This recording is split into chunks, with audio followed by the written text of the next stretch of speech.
கடகராசி கடக லக்ன அன்பு சொந்தங்களுக்கு வணக்கம். நான் உங்க அஸ்ட்ரோ புவனேஸ்வரி பேசுகிறேன். இந்த கடகராசிக்கு சனீஸ்வர பகவானுடைய வக்ர பயிற்சி. சனீஸ்வர பகவான் ரெட்ரோகிரேட் ஆகி ராசிக்கு 10ஆம் இடத்துல கர்மஸ்தானத்தில் பயணிக்கக்கூடிய நாட்கள். எப்பவுமே சனீஸ்வர பகவான் வாழ்க்கையில் ஒரு பெரிய அளவுக்கு ஒரு தாக்கத்தை கண்டிப்பாக ஏற்படுத்தி கொடுக்க போகிறாரு. ஸோ இன்றைக்கி வக்ரமாகி எப்போ ஸ்டார்ட் ஆகுது அப்படின்னு கேட்டிங்கன்னா, இந்த பயிற்சி பலன்கள் ஜூலை மாதம் 26 ஸ்டார்ட் ஆகி டிசம்பர் மாதம் 11 ஆல்மோஸ்ட் 138 டேஸ் வக்ர பயிற்சியோட இந்த கடகராசிக்கு 10ஆம் இடமான கர்மஸ்தானத்தில் பயணிக்கக்கூடிய நாட்கள் எப்படி இருக்க போகுது. ஃபர்ஸ்ட் கடகத்தை பொறுத்தவரையும் சந்திரன் இங்கே சனீஸ்வர பகவான் 2 எக்ஸ்ட்ரீம் ஆப்போசிட் பிளானட். ஸோ வாழ்க்கையில் ஸ்பீடாக நடக்கிறதெல்லாம் ஸ்லோவாக நடக்குது, ஸ்லோவாக நடக்கிறதெல்லாம் ஸ்பீடாக நடக்குது.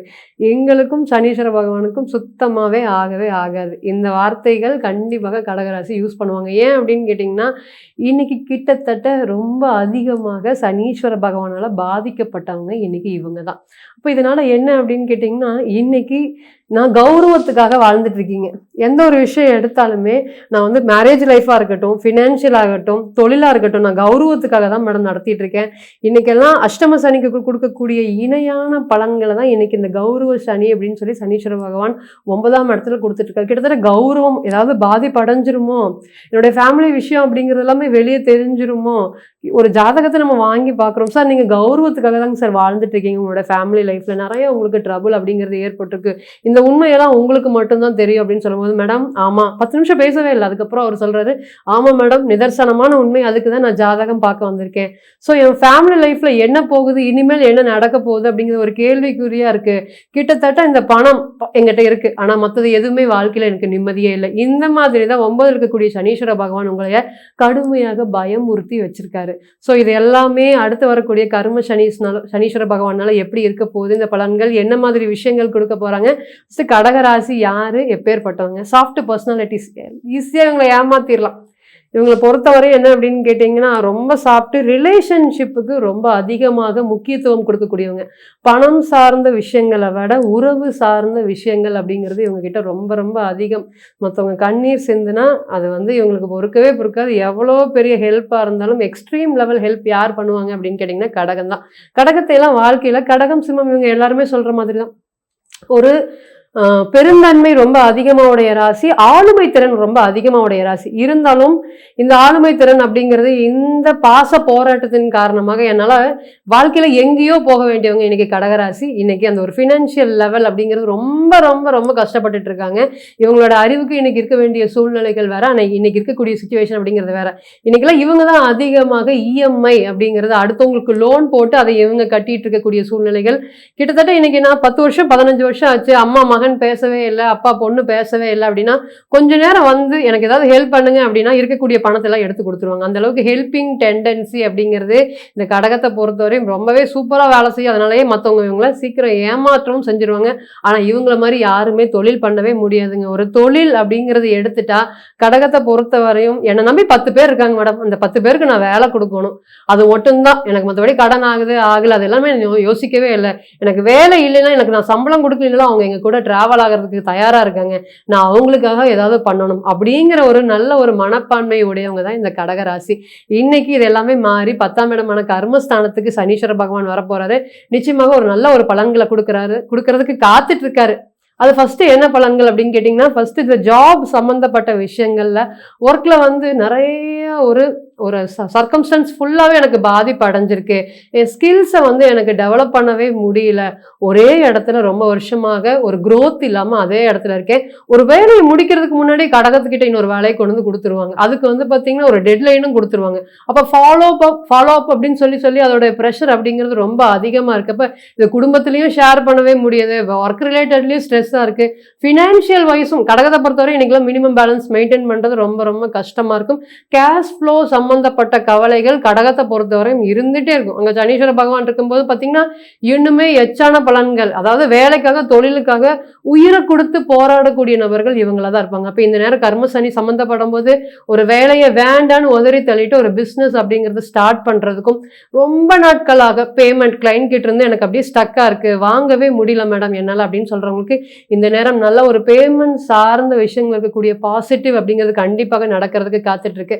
அடுத்தது என்னன்னு கேட்டீங்கன்னா, ஸ்கில்ஸை இம்ப்ரூவ் பண்றதுக்கு இந்த குழந்தை சார்ந்த விஷயத்துல என் குழந்தை படிக்கவே மாட்டேங்குதுங்க மேடம், நல்லா படிக்கிறாங்க, திடீர்னு வந்து பாத்தீங்கன்னா லாஸ்ட் மினிட்ல ஏதாவது ஒரு சுச்சுவேஷன் காரணமா மார்க்ஸ் அப்படியே ரொம்ப லோ ஆயிருது. இதுக்கு எல்லாத்துக்குமே ஒரு சொல்யூஷன் கொடுக்கக்கூடிய விதமாக சனீஸ்வர பகவான் அப்படிங்கிற ஒரு எல்டர்ஸை குறிக்கக்கூடிய காரகிரகம். அப்ப இந்த நேரம் டீச்சர்ஸ் சம்பந்தப்பட்ட விஷயங்கள், இந்த டீச்சர்ஸோட கைடன்ஸ்னால இந்த குழந்தைங்க ஒரு நல்ல ஒரு க்ரோ ஆகிறதுக்கு இந்த நேரம் கண்டிப்பாக அவர் சப்போர்ட் பண்ணுவார். அதே போல தொழில் சார்ந்த போட்டிகள் அப்படிங்கிறது கடகத்துக்கு எப்பவுமே இருந்துட்டே இருக்கும். ஏன்னா இவங்க தான் அந்த போட்டியை கிரியேட் பண்ணி விட்டுருப்பாங்க. இந்த பிசினஸ் பண்ணு, இதே மாதிரி நான் பண்ணேன்னா க்ரோ ஆகிட்டே இருக்கு, நீயும் பண்ணு அப்படிம்பாங்க. அவங்க ஆரம்பிச்சவங்களே இவங்களுக்கு வந்து பார்த்தீங்கன்னா அகெயின்ஸ்டா பண்ணுவாங்க. இருந்தாலும் அதை எல்லாமே இவங்களால தாண்டி வெளியே ஜெயிக்க வரக்கூடிய ஒரு சுச்சுவேஷன் இத்தனை நாளாக இல்லை, இனி வரக்கூடிய காலங்கள்ல இருக்க போகுது. அதே போல அமைதியா ஒரு விஷயங்களும் ஃபேமிலி சம்பந்தப்பட்ட விஷயங்கள்ல உங்களுக்கு மட்டுமே தெரிஞ்ச விஷயங்கள் 1000, தெரியாத விஷயங்கள் அப்படிங்கிறது ரொம்பவே அதிகமா இருக்கு. அதனால ஃபேமிலி சம்பந்தப்பட்ட விஷயங்கள கடுமையான ஒரு மன உளைச்சல். இந்த வார்த்தை இவங்க பேசிட்டாங்க மேடம், ஒரே வீட்டுல இருக்கேன் நான் கிட்டத்தட்ட 1 இயரா நான் பேசவே இல்லை. என்னுடைய மனைவி கிட்ட இருக்கட்டும், கணவன் கிட்ட இருக்கும், இவங்களோட கேரக்டர் சேஞ்சஸ் என்னால ஏத்துக்கவே முடியல அப்படின்னு ரொம்பவே வருத்தப்பட்டுட்டு இருந்த காலங்கள்லாம் மாற போய், சரி நம்மளுடைய ஒய்ஃப் தானே, நம்மளுடைய ஹஸ்பண்ட் தானே, சரி ஒரு வார்த்தை சொல்லிட்டாரு அப்படிங்கிற மன்னிக்கக்கூடிய மனப்பான்மை அப்படிங்கிறது இந்த நேரத்துல ரொம்ப அதிகமா இருக்கும். ஸோ தொழில் சார்ந்த எண்ணங்களுக்கும் அதே போல ஃபினான்ஷியல் ரிலேட்டடுக்கும் திருமணம் அப்படிங்கிறது இந்த இடத்துல ஈகோ பிரச்சனைகள், 10ஆம் இடம்ங்கிறது ஈகோ தான். அப்போ ஒரு ஈகோ சம்பந்தப்பட்ட ஃபேமிலி லைஃப்ல 2 பேருடைய தலையீடு அப்படிங்கிறது இருந்துட்டே இருக்கு. 4ஆம் இடத்தை பார்க்கறது சொத்து பிரச்சனையா கன்வெர்ட் ஆகுது. ஸோ என்னுடைய அண்ணனுடைய சொத்து எனக்கு கிடைக்க மாட்டேங்குது, என்னுடைய சொத்தை என் அண்ணன் வாங்கிட்டாரு, அதனால எங்க 2 பேருக்குள்ளார ஃபேமிலிக்குள்ளார கடுமையான மன உளைச்சல் இருக்கு அப்படின்னு சொல்றவங்களுக்குலாம் இந்த ப்ராப்ளம் அப்படிங்கிறது படிப்படியா கிளியர் ஆக போகுது. அதே போல சனீஸ்வர பகவான் 4ஆம் இடத்தை பார்க்கறப்ப வீடு சார்ந்து இடம் சார்ந்து கடகத்தை பொறுத்தவரை வந்து பாத்தீங்கன்னா ஒரு வீடு கட்டிட்டா போதும், வாழ்க்கையில செட்டில் ஆயிடலாம் அப்படிங்கிற எண்ணத்தை கொடுக்கும். ஸோ ஒரு வீடு சார்ந்து ரொம்ப கடினமான முயற்சி பண்ற மேன் பவர் இல்ல கன்ஸ்ட்ரக்ஷன் ஒர்க், அவங்களுடைய பாலிடிக்ஸ்னால என்னுடைய வீடு அப்படியே ஸ்டாப் ஆயிடுச்சு. பார்த்துட்டு போறவங்களுக்குலாம் இது ஒரு கண் திருஷ்டி மாதிரி எனக்கு தோணுது. அதனால என்னோட வீட்டை கம்ப்ளீட்டா நான் வந்து முடிக்க முடியாம கஷ்டப்பட்டுட்டு இருந்தவங்களுக்கு இந்த நேரத்துக்கு கண்டிப்பா சனீஸ்வர பகவான் சப்போர்ட் பண்ண போறாரு. ஸோ ஃபினிஷிங் பண்ணி இந்த நேரத்துல ஒரு கிரக பிரவேசம் அப்படிங்கிறது நிச்சயமாக நடக்கக்கூடிய காலமா இருக்கும். அதே போல நிறைய கர்ம ஸ்தானத்துல இருக்கிறதுனால உங்களோட கர்மா எல்லாம் படிப்படியா குறையக்கூடிய காலமாக இது ஒரு நல்ல ஒரு காலம் இருக்கும். அதே போல லீடர்ஷிப் குவாலிட்டியை பில்ட் பண்றதுக்கும் நீங்க இருக்கக்கூடிய இடத்துல நீங்க ஒரு தலைமை பொறுப்புக்கு வரக்கு உண்டான வேலையை எல்லாமே ஆட்டோமேட்டிக்கா நீங்க விரும்பினாலும் நீங்க விரும்பாட்டியும் சனீஸ்வர பகவான் உங்ககிட்ட கொண்டு வந்து கொடுப்பார். இதனால என்ன ஆகும் அப்படின்னு கேட்டீங்கன்னா ஒர்க் ரிலேட்டட்ல கடுமையான ப்ரெஷர் அப்படிங்கிறது இருக்கும். மீன்வைல் அதை நீங்க படிப்படியா யோகா அல்லது மெடிடேஷன் இந்த 2 மூலியமாக சரி பண்ணிக்க முடியுமா அப்படின்னு கேட்டீங்கன்னா நிச்சயமாக முடியும். இது போக என்ன அப்படின்னு கேட்டீங்கன்னா மணி ஃப்ளோ இங்க சொல்லியே ஆகணும். பிசினஸ் அப்படிங்கிறது எனக்கு ஐடியாஸ் இருக்கு, எனக்கு பார்ட்னர்ஷிப் அப்படிங்கிறது கிடைக்கவே மாட்டேங்கிறாங்க. நிறைய பார்ட்னர்ஷிப் வராங்க, ஆனா அவங்க கொடுக்கக்கூடிய அந்த டிஸ்டர்பன்ஸ் எல்லாம் என்னால தாங்கவே முடியல மேடம். ரொம்ப வந்து ஏதாவது ஒரு செக் வைக்கிறாங்க, இது நீ இது கொடுத்தாதான் நான் இது பண்ணி தருவேன், இது பண்ணினாதான் இது பண்ணி தருவேன் அப்படிங்கிற மாதிரி எல்லா இடத்துலயும் ஒரு செக் வைக்கிறாங்க. அதனால இந்த பிசினஸ் நடத்தலாமா வேண்டாமா அப்படிங்கிற மாதிரி ஒரு பெரிய குழப்பமா இருக்குது இந்த கடகராசிக்கு. அதெல்லாமே இனி வரக்கூடிய காலங்கள்ல படிப்படியா மாறப்போகுது. இதனால என்ன அப்படின்னு கேட்டீங்கன்னா யார் வந்தாலும் வராட்டியும் பிசினஸை நம்ம ரன் பண்ணிடலாம் அப்படிங்கிற ஒரு தைரியமான ஒரு கோத்து, பர்சனல் growthம் சரி, உங்களை நீங்களே கேர் பண்ணிக்கக்கூடிய விஷயங்களும் இந்த கடகராசிக்கு இனி வரக்கூடிய காலங்கள்ல காத்துட்டு இருக்கு. ஸோ அடுத்தது என்ன அப்படின்னு கேட்டீங்கன்னா பிசினஸ் பிளானிங் அப்படிங்கிறதுக்கு ரொம்ப தயாரா இருந்துக்கோங்க. சனீஸ்வர பகவான் தான் காம் பிளானட்டை குறிக்கக்கூடியது. அப்ப இந்த நேரத்துல காம்னஸ் அப்படிங்கிறது ரொம்ப அதிகமா இருக்கும். So slow and steady win the race, இந்த பழமொழிக்கு ஏத்த மாதிரி கடகத்தை பொறுத்தவரையும் இணையான growth இனி வரக்கூடிய காலங்கள்ல நிச்சயமாக இருக்கும். இதுக்கு முன்னாடி இருந்த கடகம் வேற, இப்ப இனி வரக்கூடிய இந்த சனீஸ்வர பகவான் இருக்கக்கூடிய பெயர்ச்சியில வரக்கூடிய கடகராசி ஒரு நல்ல ஒரு கம்பேக்கா இருக்கும் அப்படிங்கிறதுல எந்த ஒரு மாற்று கருத்துமே இல்லை. இன்னும் குவாலிட்டியான விஷயங்கள் இந்த சனீஸ்வர பகவான் மூலியமாக நீங்க பெறதுக்கு குலதெய்வத்தோடைய அனுகிரகம் நிச்சயமாக வேணும். ஸோ குலதெய்வத்தை நமஸ்காரம் பண்றதும் பெருமாளை நமஸ்காரம் பண்றதும் இந்த கடகத்தை பொறுத்தவரையும் ஒரு தலை சிறந்த ஒரு யோகத்தை, எஸ்பெஷலி சொல்ல போனா சனிக்கிழமை பண்றது ரொம்ப ஒரு நல்ல ஒரு யோகத்தையும் ஒரு சிறப்பையும் கொடுக்கும் அப்படிங்கிற எந்த ஒரு மாற்று கருத்துமே இல்லை.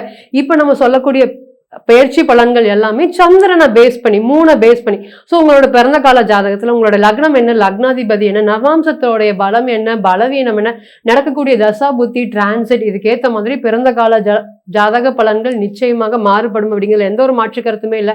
ஸோ தனிப்பட்ட ஜாதகம் கொடுக்கக்கூடிய ரிசல்ட்டை இந்த டிரான்சிட் அப்படிங்கிறது கொடுக்கவே கொடுக்காது. ஸோ தனிப்பட்ட ஜாதகத்தை நீங்கள் ஆலோசனை பண்ண விருப்பப்பட்டீங்கன்னா கீழே இருக்கக்கூடிய நம்பருக்கு காண்டாக்ட் பண்ணுங்க. நான் வணங்கக்கூடிய நரசிம்மர் உங்க எல்லோருக்குமே நல்ல வளமான வாழ்க்கையை ஏற்படுத்துகிறேன். நான் நிச்சயமா பிரார்த்தனை பண்ணிக்கிறேன். மீண்டும் ஒரு பதிவில் உங்களெல்லாம் சந்திக்கும் வரை உங்களிடமிருந்து விடைபெறுவது உங்கள் அஸ்ட்ரோ புவனேஸ்வரி. நன்றி, வணக்கம்.